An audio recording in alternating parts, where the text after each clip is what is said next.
Hello everyone, in this discussion we will be discussing Hebrew vowels and how they evolved over the ages. Now, the first thing we should note is the 7 vowels enumerated by the medieval Hebrew grammarians, and those are the Kametz, Segol, Tzerei, Chirik, Patach, Shurik, and Cholim. Those are pronounced as follows. Kametz is O, Patach is A, Segol is A, Tzerei is A, Chirik is E, Shurik is U, and Cholim is O. Now, there are other pronunciations as well, especially these days, because as the diaspora was splintered among various nations, each group, each community adopted their host's pronunciation system, and therefore this system doesn't apply universally anymore. However, traditionally, this is probably as close as it gets to the way the system is intended to be. All right, so this is how it should be. Now, you should also note, and maybe I'll come back to this later, is that there are 3 main categories. According to linguists, linguists are aware that there are 3 main groups of vowels, so to speak. There is the A group, there's the I group, and the U group. Right? Now, if we are to divide these 7 primary vowels, the Sheva Melachim, if we are to divide these into these 3 groups, then and the Kametz, the Segol, and the Patach should belong to the A group. These are all open vowels. Okay? You don't close your mouth, and they're all pronounced a certain way, a similar way. Okay? You have A, A, E, so they all belong to the A group. Then you have the Tzerei and the Chirik belong to the E group, because they have a Y touch to it. You have A, E, so that belongs to the I group. Then you have the Shurik and the Cholim, U, O, they have a W, W, a W sense to it. And therefore, they belong to the U group. Alright. Now, what I wanted to point out here is, very interestingly, the correspondence of these Hebrew vowels to Greek vowels. And why is this so important? Because in Hebrew, originally, Hebrew was not designed as a language, as an alphabet that contains vowels. Originally, Hebrew was consonants only. Okay, we know this for a fact. We know this from ancient inscriptions, from Phoenician and Ugaritic and other comparable languages. And we know that Hebrew was an alphabet of consonants. And so, originally there were no vowels in Hebrew, and therefore these Sheva Melachim that the medieval grammarians talk about is really a modern invention. There are no vowels per se in Hebrew. And so what really happened is that weak consonants became vowels over time. And this is how the Greeks understood it, because the Greeks essentially adopted the same alphabet that Hebrew has. Okay, the Hebrews adopted it from the Phoenicians virtually unchanged, and the Greeks changed it quite a bit. So this is why the Greek alphabet is quite a bit different from the Phoenician alphabet, whereas the Hebrew alphabet is virtually the same. It's virtually identical. But it's all the same proto-alphabet. They're all based on the same alphabet. But we see this trend that the Greeks had this tendency to take these weak consonants and turn them into vowels, and in Hebrew this tendency is much less pronounced, except for later ages, and particularly during the medieval period, but in a way even before that, where we have these grammarians who are introducing vowels to the language, but not in the form of alphabets, but in the form of diacritics. Now, in an earlier period, we also had this attempt to introduce vowels, but this was never implemented properly, and this is why it's actually confusing to biblical scholars these days, trying to figure out when an aleph or a hey in the Hebrew Bible represents a consonant and one represents a vowel.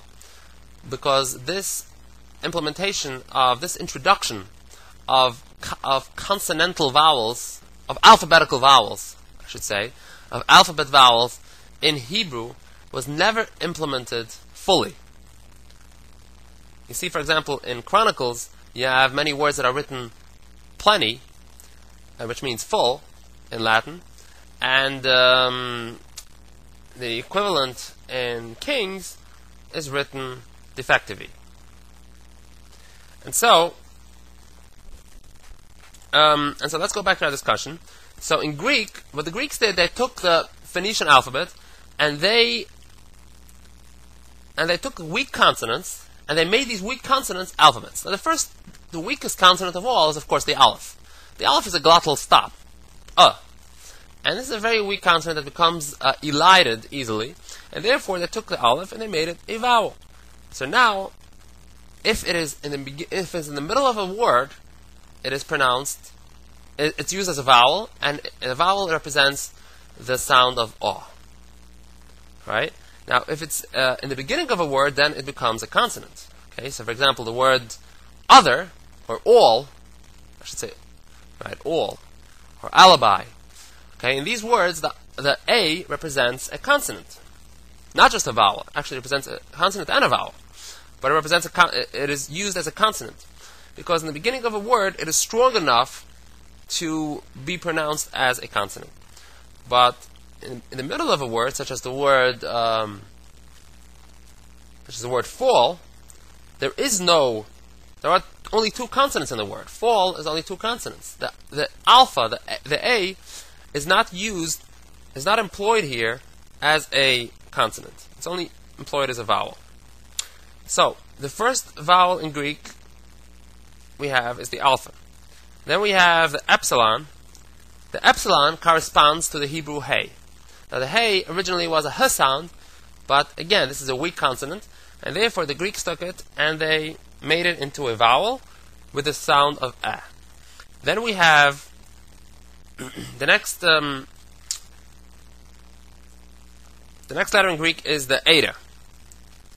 Right? The eta corresponds to the Hebrew ches, because it goes epsilon, zeta, eta. So zeta represents the Zion, so the eta represents the ches. Now this is where it becomes very interesting, because the ches was never, not even in medieval times, was never used to represent a vowel. Actually, this is the only letter in Hebrew where never, in the entire history of the Jewish nation, was it ever used, and it's still not used, to represent a vowel. These days, as we speak, the ches is either pronounced h, or it's pronounced as a fricative kaf. So it's the same as ch. But this is actually a wrong pronunciation. The correct pronunciation of the ches is h. H. And so, but however, this is a weak consonant.